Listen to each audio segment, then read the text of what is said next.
Olá! Eu hoje venho partilhar com vocês o que li durante os primeiros 15 dias de maio.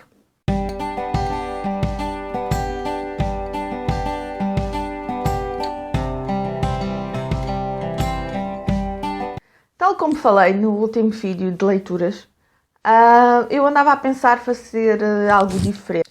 Inicialmente até tinha pensado fazer vídeos de leituras semanais, mas depois achei que se calhar era capaz de ser demais e então resolvi fazer vídeos, ou experimentar fazer vídeos de 15 em 15 dias com as leituras dessa quinzena. Portanto, vamos a isto. O primeiro livro que eu li este mês foi então A Filha do Capitão, do José Rodrigo dos Santos. Um livro que já estava há muitos anos na minha estante e finalmente dei-lhe uma oportunidade. É um mega calhamaço, tal como praticamente são todos os livros do José Rodrigues dos Santos. Então, e o que é A Filha do Capitão? É um romance e onde vamos acompanhando a vida de Afonso e também de Agnes. A Agnes é uma menina francesa e é interessante ver estas diferenças porque o autor inicialmente vai intercalando capítulos entre o Afonso e a Agnes e é muito interessante ver as diferenças na época entre Portugal e França. Eu gostei particularmente de quando a Agnes vai a uma exposição a Paris e gostei muito daquelas descrições. Grande parte também desta ação decorre durante a Primeira Guerra Mundial e para mim foi um ponto muito positivo. E é um período da história que eu acho interessante, mas curiosamente que me lembro, nunca tinha lido nada e foi muito, muito interessante.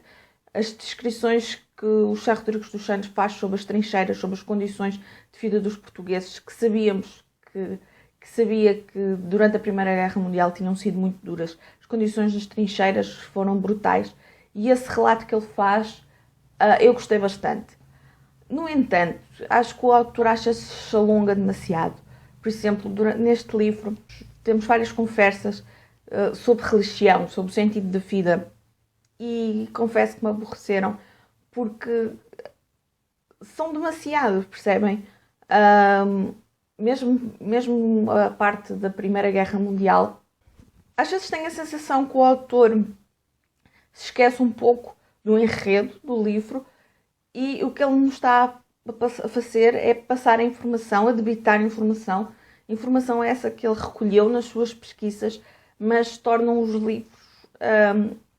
são interessantes, sim, mas acho que não era necessário passar tanta informação e alongar-se tanto sobre determinados assuntos.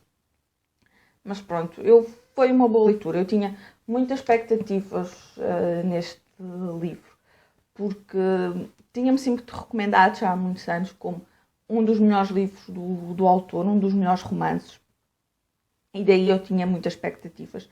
Apesar de ter achado algumas partes mais chatas, nomeadamente a discussão sobre política, também sobre as discussões sobre religião, mas também ele aborda a situação política, até o próprio futebol é aqui mencionado. Eu gostei bastante, eu dei-lhe 4 estrelas. O final em si, a parte mais final, a terceira parte, confesso que não me agradou tanto o rumo que a vida do Afonso levou. Percebo que o autor tenha acabado por levar por este caminho. E foi uma boa leitura. No entanto, sim, acho que o autor, tal como já referi, se alonga demasiado, mas dei-lhe 4 estrelas. Depois passei então para o Agatha Christie do mês. Eu estou a participar no projeto da Choca, um ano com a Agatha Christie, mas só estou a participar nos meses em que ainda não li o livro escolhido. E então este mês de maio, o livro, nós podíamos escolher qual livro queríamos ler, das nossas estantes, o e-book, o que fosse. Então a minha escolha recaiu sobre o Ausente na Primavera. Curiosamente, um livro que foi escrito por Agatha Christie, mas foi escrito com o pseudónimo de Mary... qualquer coisa. Eu não me lembro do nome, eu vou deixar por aqui. E a autora quis escrever sobre um pseudónimo porquê? Porque é um romance e estava a fugir ao seu género habitual de policiais. E daí ter escrito sobre um pseudónimo para ver qual seria a aceitação do público, não com o seu nome, mas pela sua escrita. Eu gostei, mas lá está, é um género diferente do que estou habituada com a Agatha Christie. E este Ausente na Primavera acaba por ser um romance também um pouco diferente. É a história de uma mulher, Showan, acho que é Showan. A nossa personagem está a regressar à Inglaterra, vinda de Bagdade, onde foi visitar a suma filha mais nova. E então, na viagem de regresso, a nossa protagonista fica isolada, entre aspas, fica numa aldeia onde só está o hotel e que está à espera do próximo comboio, mas como houve chuvas e assim, então fica ali um pouco isolada. E então este isolamento ela acaba por ir pensando na sua vida, pensando em acontecimentos passados e pensando um pouco como ela foi influenciando a vida das outras pessoas e como as pessoas reagem a ela. Se ela é boa ou má pessoa, começa a questionar um pouco os seus atos. E, portanto, torna-se um livro mais introspectivo. Eu gostei. A escrita da Agatha Christie continua a ser muito interessante, mas não foi assim uma leitura que me arrebatasse. Eu dei 3 estrelas, porque eu prefiro a Agatha Christie no registro policial, no registro, nomeadamente com o Poirot. Mas valeu a pena para ver como é que a autora saiu da sua zona de conforto. E mesmo tendo apenas dado 3 estrelas, eu tenho ainda curiosidade em ler os restantes romances. Eu penso que foram 6 que a autora escreveu, e portanto gostaria ainda de um dia ler mais livros escritos sobre este pseudónimo. De seguida, li um livro que me chegou pela parceria da Chiado Editora, O Retiro. Apesar do nome, é uma autora portuguesa, Carla Monteiro. E eu classifico este livro um pouco como um erótico, mas um erótico mais na onda do psicológico. O nosso protagonista é um homem, já com os seus 36 anos, é um professor e tem um certo fascínio por uma colega e acaba por se inscrever então num retiro espiritual que é organizado por essa tal colega. Então vamos acompanhando um pouco o tempo que este homem, que é o Alexandre, não me estava a recordar o nome, passa nesse retiro. E acaba por ser a forma como este homem, o Alexandre, se começa a tornar submisso. Não temos assim cenas de sexo, são muito poucas as cenas explícitas de sexo. Acho que se estou a recordar, são 2. Mas é interessante o livro. O livro torna-se interessante por ter, para já, a perspectiva de um homem submisso. E depois por ser muito na onda mais psicológica, a forma como ele se torna submisso e a forma como a submissão não é apenas sexual, é os aspectos da sua vida, a forma como a sua vida começa a ser condicionada. E acaba por ser interessante, mas não é de toda a minha praia. Eu dei-lhe 2 estrelas pelo tema e também pela forma como está escrito. Depois li outro livro que está na estante já há bastantes anos, O Fiel Jardineiro, de Sean Le Carré, ou Le Carré, não faço ideia como é que se lê o nome. Foi o segundo livro que eu li do autor. E mais uma vez não me impressionou por ir além. A história em si é interessante, tem a ver com a Tessa, que é a mulher do Sustin, que o Sustin é um funcionário diplomata inglês, não estou em erro, e a sua mulher, a Tessa, foi brutalmente assassinada com contornos muito misteriosos. E ele começa-se a perceber, isto passado no Quénia, e ele começa-se a perceber que a investigação não está a correr da melhor forma e até o próprio organismo por onde trabalha está a tentar ocultar um pouco as coisas. E ele então decide, por iniciativa dele, a investigar o que é que aconteceu. Então entramos num jogo de corrupção das indústrias farmacêuticas e a forma como eles manipulam e como tornam, entre aspas, as pessoas cobaias. E o tema está muito interessante. No entanto, a escrita do autor não me agrada particularmente. E já no outro livro que eu tinha lido dele, que agora não me recordo do nome,